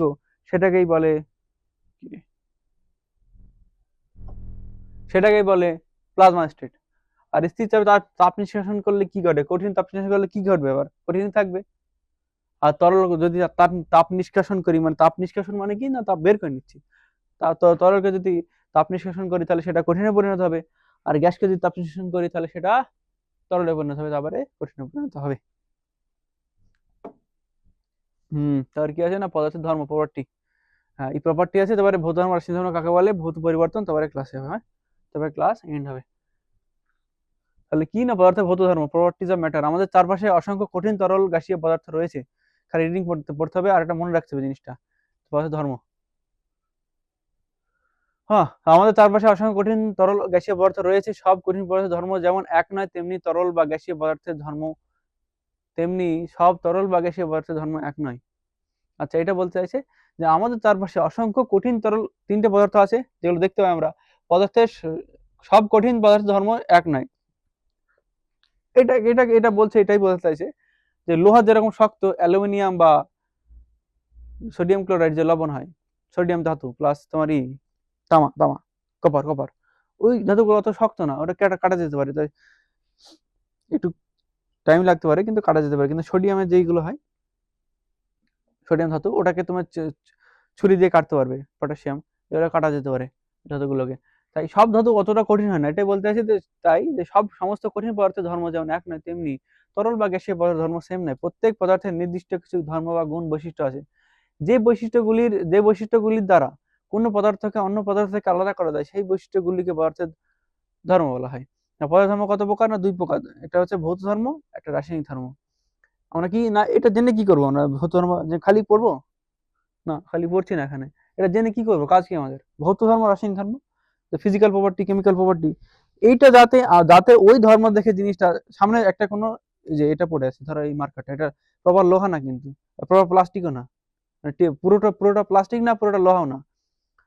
তাহলে এটা চিনবো কি হয় যে প্লাস্টিক না লোহা, যে সামনে চোখে দেখেই এইসব ধর্মগুলো যদি আমাদের জানা থাকে না, সামনে থেকে বুঝতে পারবো যে ওটা লোহা আছে, তামা আছে, না অ্যালুমিনিয়াম আছে, নাকি জল আছে, নাকি গ্যাস আছে কোনো। NO2 যে উদাহরণ দিয়েছিলাম, যে ব্রাউন গ্যাস যেটাকে বলে। হ্যাঁ, তো NO2 তো দেখে বুঝতে পারলাম না ওটা বাদামি রঙের গ্যাস না কি ছিল, ওটা কি জানলাম, ওটা রাসায়নিক ধর্ম থেকে পেয়েছি, ওটা কেমিক্যাল প্রপার্টি থেকে, ওটা ফিজিক্যাল প্রপার্টি না। যাতে আমরা, হ্যাঁ, ভূত ধর্ম হচ্ছে যেগুলোকে আমরা দেখে বলে দিতে পারবো, চোখের সামনে দেখে বলে দিতে পারবো জিনিসটা কি আছে, দেখে বা ফিল করে। অর্থাৎ ওকে যদি, মানে ওকে না ভেঙে, না অন্য কিছুতে পরিণত করে, অর্থাৎ নতুন কোনো পদার্থে না পরিণত করে, যে ধর্ম থেকে বুঝতে পারবো সেটা বলতে ভৌত ধর্ম। আসছি ভৌত ধর্ম, ফিজিক্যাল প্রপার্টি, পদার্থের যে ধর্মের দ্বারা পদার্থের শুধু বাহ্যিক অবস্থা দেখে ও প্রকৃতি, বাহ্যিক অবস্থা, কি বলছে, পদার্থের যে ধর্মের দ্বারা পদার্থের শুধু বাহ্যিক অবস্থা ও প্রকৃতির পরিচয় পাওয়া যায়, কিন্তু অভ্যন্তরীণ অণুর কোনো গঠনের পরিচয় পাওয়া যায় না। কতগুলো অণু আছে, সেগুলো কাছাকাছি আছে না দূরে আছে আমরা জানি না, খালি বাহ্যিক অবস্থা দেখে বলতে পারবো যে ওটা তরল পদার্থ, গ্যাসীয় পদার্থ, কঠিন পদার্থ। কঠিন পদার্থের মধ্যে দুটো অণুর মধ্যে আকর্ষণ বল খুব বেশি থাকে, এটা আমরা খালি বাইরে থেকে বুঝতে পারবো না। না কি দিয়ে বুঝতে পারবো না, একটা কঠিন পদার্থের নিজস্ব শেপ থাকে, আকার থাকে, আয়তন থাকে। তরলের নিজস্ব আয়তন থাকে, কোনো শেপ থাকে না। গ্যাসীয় পদার্থের আকার, আয়তন কিছুই থাকে না। এগুলো হচ্ছে ভৌত ধর্ম, দেখে বুঝতে পারছি। তো কি না, বাহ্যিক অবস্থা দেখে, মানে বলতে চাইছে পদার্থের যে ধর্মের কারণে বাহ্যিক অবস্থা ও প্রকৃতির পরিচয় পাওয়া যায়, কিন্তু কোনো অভ্যন্তরীণ অণুর গঠনের পরিচয় পাওয়া যায় না, তাকে ভৌত ধর্ম বলে। পদার্থের ভৌত ধর্ম হলো এমন ধর্ম যা পদার্থের গঠন বা প্রকৃতির পরিবর্তন না করে বোঝা যায়। একটাই বললাম, যে পদার্থকে ভাঙবো না, এই যে পেনটাকে আমরা ভাঙবো না, কিন্তু বুঝতে পারবো যে এটা কি, এটা কঠিন পদার্থ বা লোহা দিয়ে তৈরি, এটা প্রপার লোহা না বা প্রপার প্লাস্টিকও না, ধরে নিচ্ছি লোহা দিয়ে তৈরি।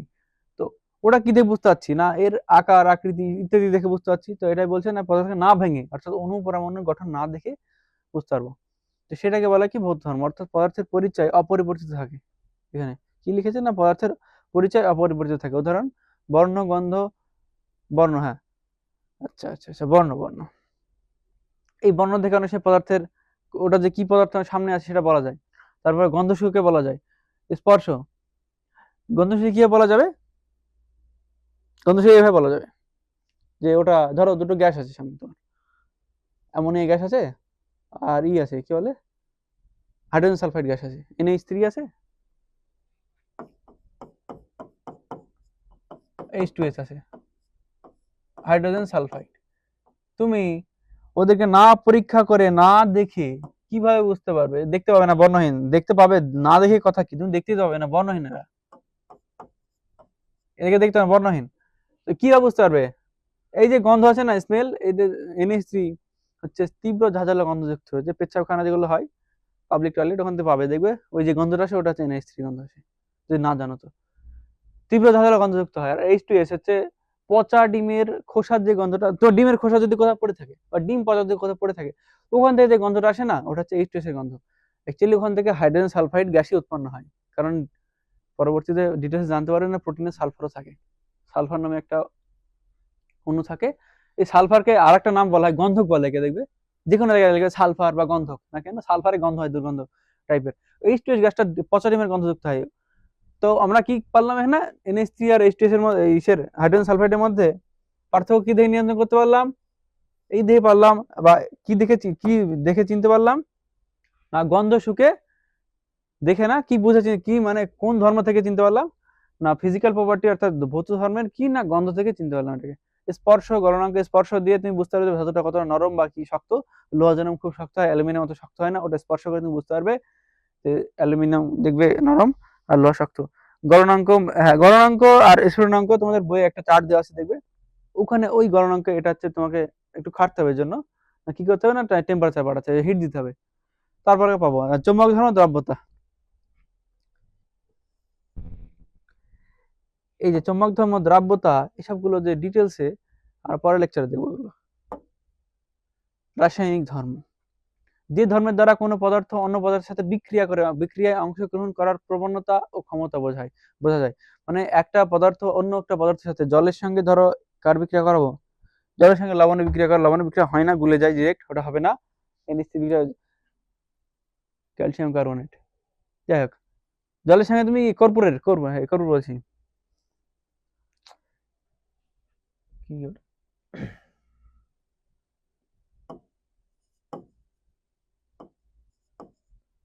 CaCO3 2, হ্যাঁ এর বিক্রিয়া করা, এটা হচ্ছে কলিচুনের চুনের সংকেতটা।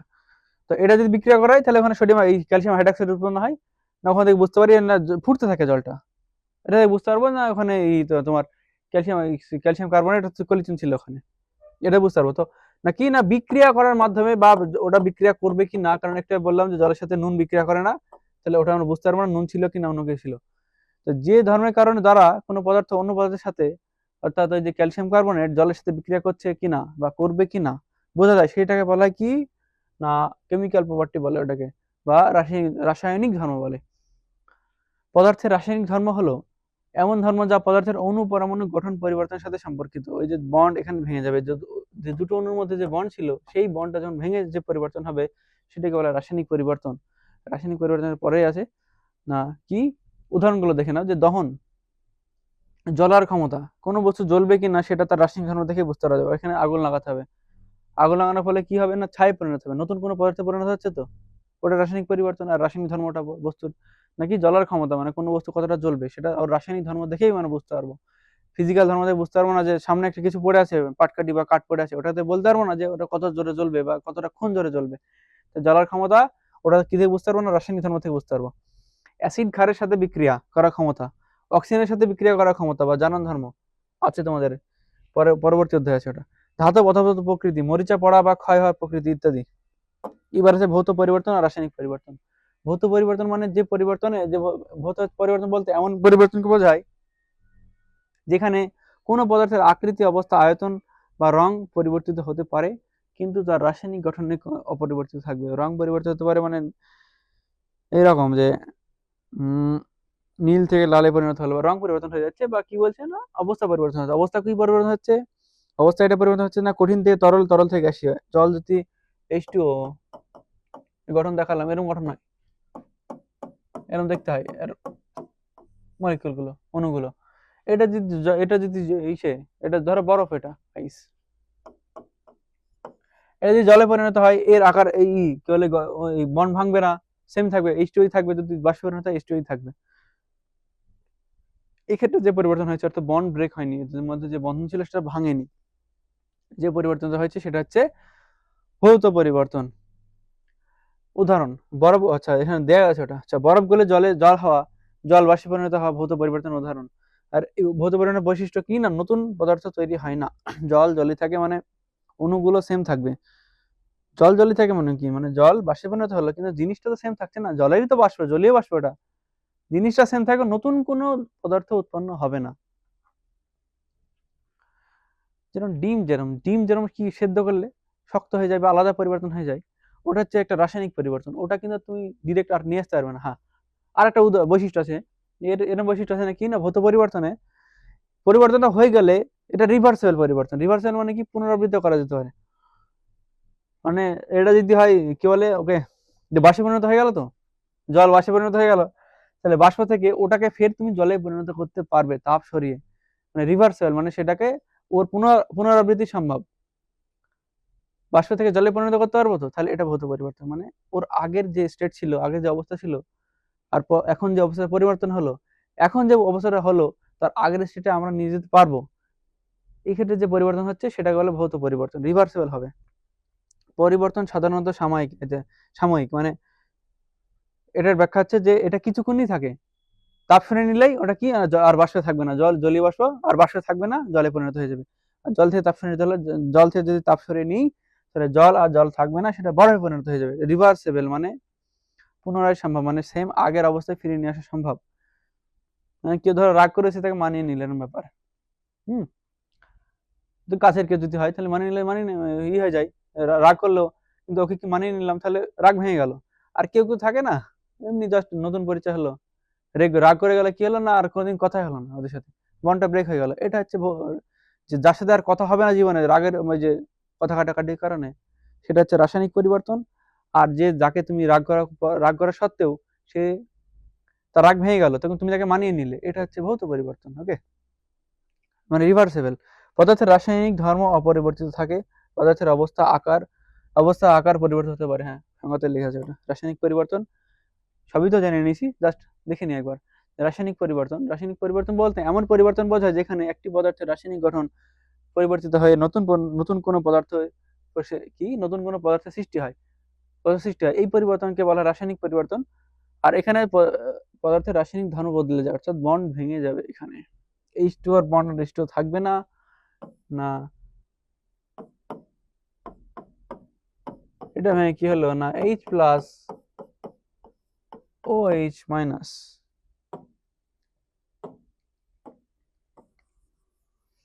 এই যেগুলো লিখছি এগুলো খেয়াল রাখবে একটু, বুঝলে, নাহলে কিন্তু পরবর্তীতে সমস্যা হয়ে যাবে। জাস্ট খেয়াল রাখার কারণ আমাদের ব্রেন এরকম হয় যে নতুন নতুন যখন কোনো জিনিস দেখি তখন কিছু বুঝতে পারে না, ভালো লাগে না পড়তে, কিন্তু ওই সেম জিনিসই যখন 3-4 বার দেখে নেবো না, তখন জিনিসটা খুব ভালো লাগে, মানে বুঝতে পারবো জিনিসটা যে কি হচ্ছে অ্যাকচুয়ালি। আর এই পড়াশোনা না ভালো লাগতে পারে প্রথম প্রথম, আর যখন প্রথমত পড়তে ভালো লাগে না, কিন্তু যখন এরকম ভাবো যে পরীক্ষাতে কোশ্চেনটা পেরে গেলে তো খুব ভালো হতো, কিন্তু ওরকম হবে না কোনো, যদি পড়ে যাও। তো ওই যে কোশ্চেনটা পারার জন্য, ওই যে ভালো লাগাটা অ্যাচিভ করার জন্য তোমায় পড়ে যেতে হবে কিছুটা। তাই এই যে বর্ণগুলো লিখছি আমি, যেগুলো যে H2O হয়তো এই অধ্যায় নাই কিন্তু পরবর্তীতে আছে, এখন থেকে ভালো করে দেখে যাও, তাহলে পরবর্তীতে বুঝতে, মানে মাথায় ঢুকতে তো সমস্যা হয় না, ভালো লাগবে তখন জিনিসগুলো, না কি স্যার এর আগে বলেছিল, এখনো দেখছি সেম জিনিসগুলো আছে না, ডিটেলস আছে, তাই বুঝতে পারবে জিনিসগুলো। হ্যাঁ, তাই ওইভাবে বাদ দিয়ে কোনো লাভ নেই, খালি দেখে যায় ওগুলোকে।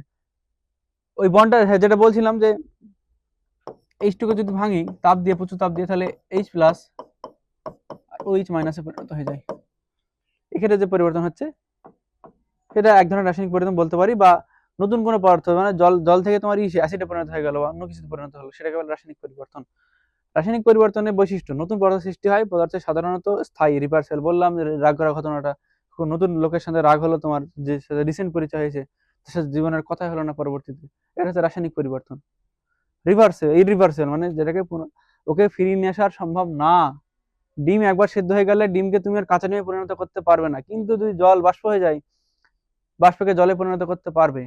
কাঁচা ডিম যদি একবার সেদ্ধ করা হয়ে যায় তাপ দিয়ে, ওই সেদ্ধনীকে তুমি আর কাঁচা অবস্থায় নিয়ে আসতে পারবে না, সেটা হচ্ছে রাসায়নিক পরিবর্তন।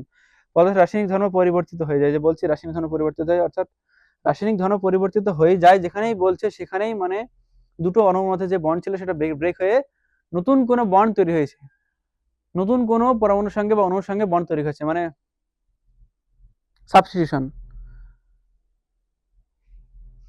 অ্যাকচুয়ালি এটা বলতে গেলে এক ধরনের ব্রেকআপ টাইপের, বুঝলে কি, একজনের সাথে ব্রেকআপ হয়ে গেছে, নতুন কারোর সাথে ফের আর প্যাচ আপ হয়েছে, নতুন কারোর সাথে রিলেশনে এসছে, তাহলে পেছনে যে ছিল যে নতুন ওর যে এক্স হয়ে গেল সেটা তার সাথে আর হবে না, প্যাচ আপ হবে না, এটা হচ্ছে রাসায়নিক পরিবর্তন, ফিরে যাবে না অ্যাকচুয়ালি আর।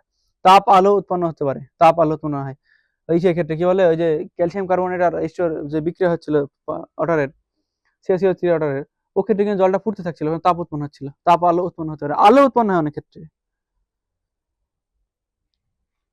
ওকে, তাহলে আপাতত আমাদের সবকিছু শেষ হলো, যে জিনিসগুলো যে জিনিস ছিল, যে উপর উপর যেগুলো ছিল, যেগুলো জানার দরকার সেটা জানলাম আমরা সবকিছু ডিটেলসে মোটামুটি। তো এরপরে ভৌত পরিবর্তন, রাসায়নিক পরিবর্তন কিভাবে কি হয় আরো সব আছে ডিটেলসে, ওগুলো জানবো আমরা নেক্সট ক্লাসে। আজকে লেকচার এখানে শেষ করছি। আর যদি কিছু বুঝতে না পারো, আজকে বুঝতে না পারার মতো কিছু নেই, খালি পড়তে হবে জিনিসগুলোকে আর ভালো করে শুনতে হবে। তবুও যদি কিছু না বুঝতে পারো, যদি না ভালো লাগে, ভালো না লাগে কিছু বুঝতে পারবে না, হ্যাঁ, তো যদি না ভালো লাগে তাহলে কমেন্ট করে দিবে এই যদি বুঝতে না পারো। Okay, thank you for watching our video.